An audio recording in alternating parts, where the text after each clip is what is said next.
Assalamualaikum warahmatullahi wabarakatuh. Perkenalkan, nama saya Dinda Marisa dari jurusan Ilmu Ekonomi, Fakultas Ekonomi Universitas Negeri Padang. Baiklah, pada video kali ini saya akan membahas teori Malthus dan teori Mill mengenai ekonomi pembangunan. Yang pertama, saya akan membahas mengenai teori Malthus. Malthus tidak menganggap proses pembangunan ekonomi terjadi dengan sendirinya. Malahan, proses pembangunan ekonomi memerlukan berbagai usaha yang konsisten di pihak rakyat. Dia tidak memberikan gambaran adanya gerakan menuju keadaan stasioner, tetapi menekankan bahwa perekonomian mengalami kemerosotan beberapa kali sebelum mencapai tingkat tertinggi dari pembangunan. Malthus menitikkan perhatian pada perkembangan kesejahteraan suatu negara, yaitu pembangunan ekonomi yang dapat dicapai dengan meningkatkan kesejahteraan suatu negara. Kesejahteraan suatu negara sebagian bergantung pada kuantitas produk yang dihasilkan oleh tenaga kerjanya, dan sebagian lagi atas nilai produk tersebut. Tetapi, kesejahteraan suatu negara tidak selalu meningkat dalam proporsi yang sama dengan peningkatan pada nilai. Peningkatan pada nilai kadangkala terjadi atas dasar penyusutan aktual pada komoditi. Selanjutnya, adanya faktor-faktor dalam pembangunan ekonomi. Malthus mendefinisikan proses pembangunan ekonomi sebagai sesuatu yang menjelaskan perbedaan antara kemampuan menghasilkan kekayaan dan kekayaan aktual. Tetapi, problem pokoknya adalah bagaimana mencapai tingkat gross national product potensial yang tinggi. Menurut Malthus, besarnya gross national product potensial tergantung pada tanah, angkatan kerja, modal, dan organisasi. Bila keempat ini dipakai dalam faktor proporsi yang benar, maka ia akan memaksimasi produksi di dua sektor utama perekonomian, yaitu sektor pertanian dan sektor industri. Akumulasi modal, kesuburan tanah, dan kemajuan teknologi adalah penyebab utama peningkatan produksi pertanian maupun produksi industri. Selain itu, Malthus juga menekankan pentingnya faktor non-ekonomi dalam pembangunan ekonomi, yang termasuk dalam politik dan moral. Faktor tersebut adalah keamanan atas kekayaan, kontribusi, dan dilaksanakan sebagaimana mestinya, kerja keras dan kebiasaan teratur, serta sifat jujur pada umumnya. Proses akumulasi modal dari semua faktor di atas merupakan faktor paling penting bagi pembangunan ekonomi. Malthus mengatakan peningkatan kesejahteraan yang mantap dan berkesinambungan tidak mungkin tercapai tanpa penambahan modal secara terus-menerus. Sumber akumulasi modal adalah laba. Laba berasal dari tabungan para pencari modal. Para pekerja terlalu miskin untuk menabung. Jika para pemilik modal lebih banyak menabung dan tidak banyak membeli barang konsumsi, lantaran ingin memperoleh sisa laba lebih besar, pertumbuhan ekonomi akan menjadi lamban seperti dikatakan Malthus.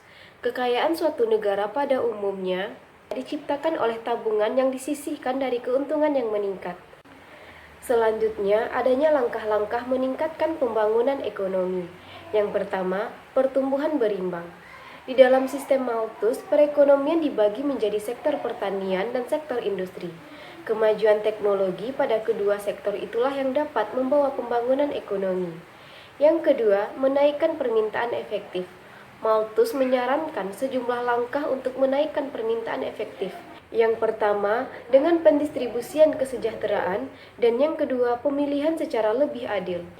Keynes menyebut Robert Malthus sebagai ahli ekonomi Cambridge. Selanjutnya, adanya kelemahan dari teori Malthus, yaitu yang pertama, stagnasi sekuler tidak melekat pada akumulasi modal. Yang kedua, pandangan negatif terhadap akumulasi modal. Yang ketiga, komoditi tidak dipertukarkan. Yang keempat, konsumen tidak produktif memperlambat kemajuan. Yang kelima, dasar tabungan berisi satu. Selanjutnya, adanya penerapan negara terbelakang. Malthus adalah salah seorang perintis di bidang pembangunan ekonomi.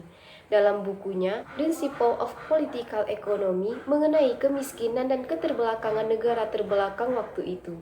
Dia menulis mengenai keterbelakangan perekonomian negara seperti Spanyol, Hongaria, Turki, Islandia, dan hampir seluruh negara Asia, Afrika, dan Amerika Latin. Analisa mengenai sebab kemiskinan negara terbelakang sangat realistis dalam kaitannya dengan negara terbelakang pada masa kini.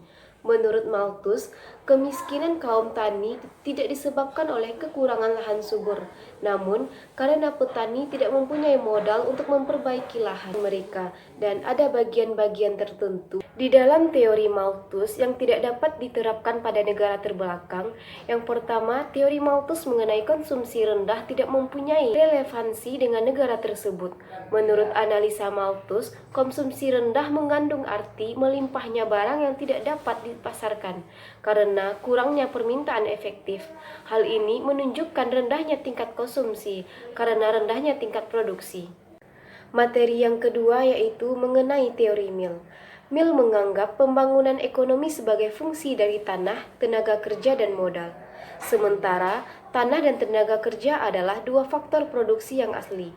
Modal adalah persediaan yang dikumpulkan dari produk-produk tenaga kerja sebelumnya. Mill percaya pada teori penduduk Malthus yang dimaksud dengan penduduk hanyalah golongan kelas pekerja.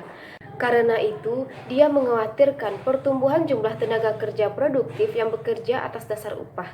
Selanjutnya, mengenai cadangan upah.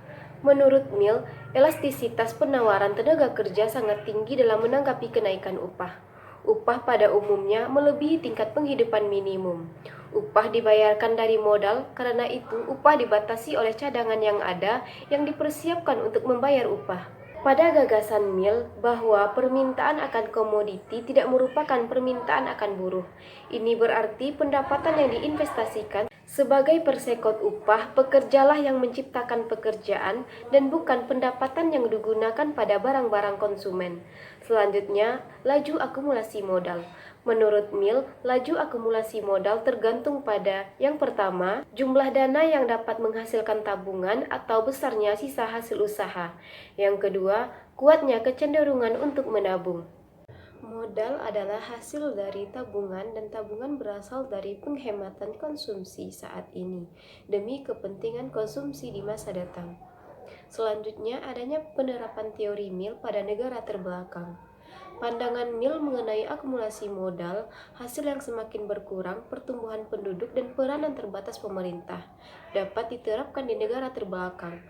Laju akumulasi modal dapat ditingkatkan dengan meningkatkan sisa hasil usaha dan dengan memperkuat kecenderungan menabung.